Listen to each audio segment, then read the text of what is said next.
Welcome to the World Economic Federation. Today we are going to discuss how to organize a global hybrid labor strike and boycott against anti-democratic corporations so that we can surgically impact only the bad actors in the economy. It should be said very plainly that this is describing a hypothetical approach that leverages the potential of the Federation and should not be construed as legal or financial advice. We are more speaking in terms of potential business strategies and the labor organizing possibilities that would be made possible by creating a revenue model for labor organization that is not dependent on union dues or even a traditional union, which is more limited in its options than a labor-managed corporation that generates its own revenue with which to organize.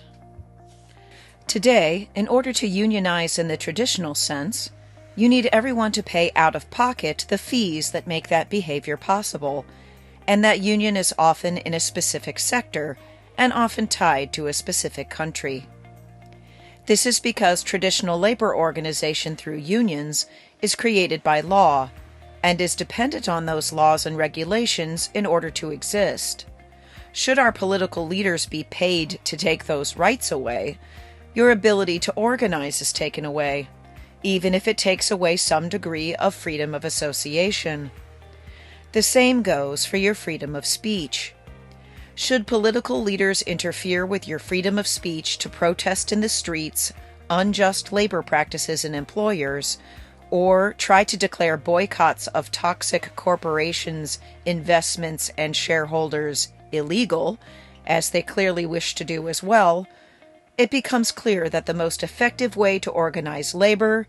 is through federation and incorporation across all nations and industries. This is what the Federation's irrevocable trusts provide: labor-controlled social media that is respectful of privacy and that facilitates international labor organization, long-term incentives like the building of UBIs and providing affordable health care, short-term incentives such as sweepstakes for paying and non-paying labor members that have long-term greater rewards that would come with the success of the Federation, discounts for paying members on goods and services as they become increasingly available,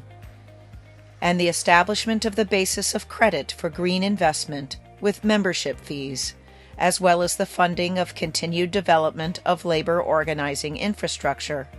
such as the potential establishment of a labor-owned health insurance mutual fund to sell affordable health care that is increasingly subsidized with green energy revenue, leading to a reduction in costs over time rather than the constant price increases and cuts to services for the purpose of feeding ever-increasing profits to insatiable shareholders that you see at work today. Right now, the oligarchs are attempting to control markets through trade wars and control workers by taking away their traditional means of protecting their freedom. Corporations are less regulated than individual people,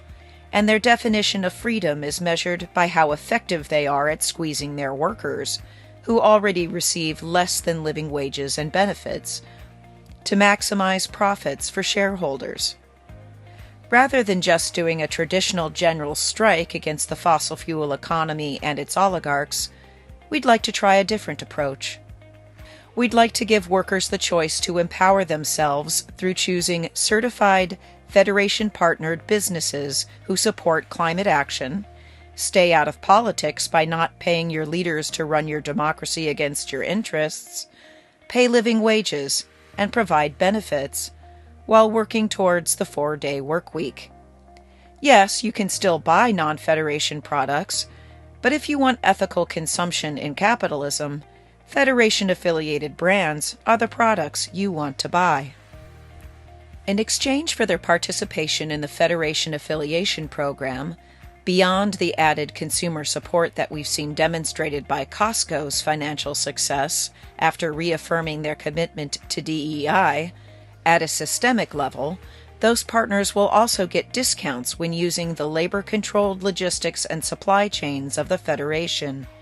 supply chains that would, in time, expand internationally to include shipping and mail services to facilitate commerce. This means that, in an age of trade wars, there is a specifically actionable policy that labor can advocate for with their leaders. For example, using arbitrary values for the sake of demonstration, imagine that France and the rest of the EU want to support their people. They can increase their international tariffs on international shipping, even as high as 200% on one side,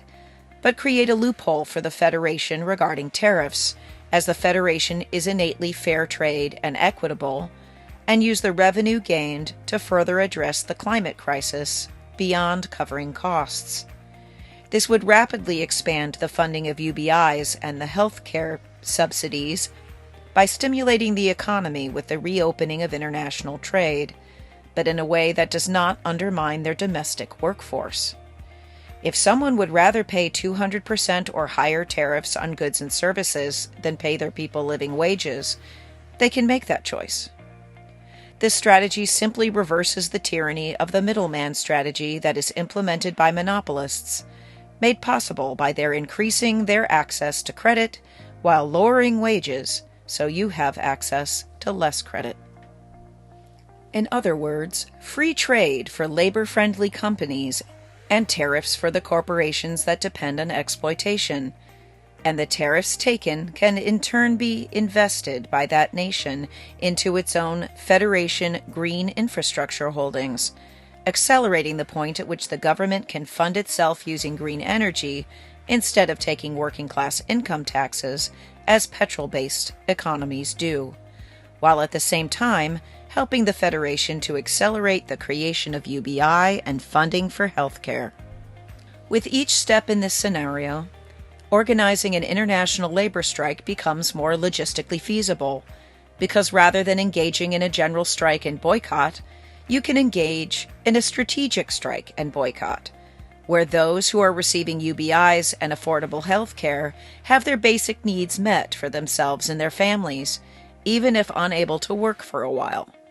At the same time, the companies that currently have striking workers lose market share to companies that are partnered with labor through the Federation,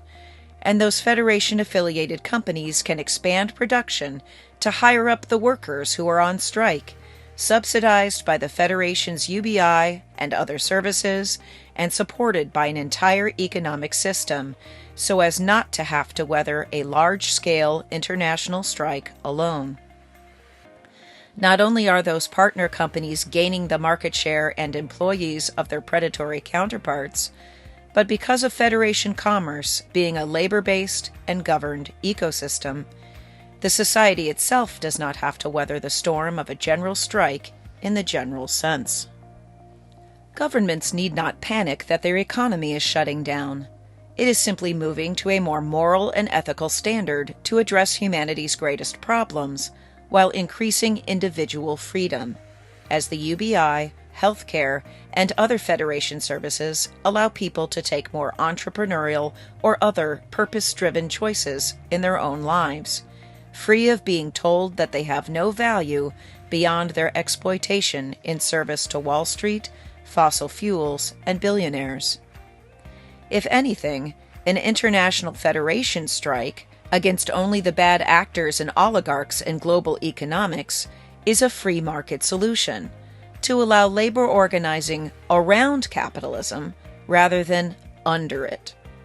After all, Federation guilds are not traditional unions. They are labor organized around free enterprise, exhibiting brand loyalty on the free market. This is not union members organizing a general strike, which, in our limited understanding as laypeople, is disallowed under the Taft-Hartley Act, which limits the power of the labor union system against the trans-industrial, national and international interests of Wall Street at the big table of international trade. If you would like to participate in helping labor organize potentially the largest international labor action in history, that could help labor capture the international shipping lanes from the chaos of oligarchs and their trade wars, if you would like to have the option to engage in ethical consumption in capitalism, or benefit from social media that is not standing by to sell your privacy. If you would like to ensure that your children and grandchildren have sound education, a UBI, and health care when jobs get scarce in an automated world. Or simply show market demand for such possibilities through our free or paid memberships that facilitate the organizing, sign up at worldeconomicfederation.com and talk to your leaders about the possibility of the free trade for labor movement and eliminating working-class income taxes for yourself through Federation economics. And if they are not trying to lower your taxes and engage in trade to the benefit of labor, ask them why. Free trade that benefits labor. Basic income and health care to protect people from AI-driven destitution. Lower or no income taxes for workers.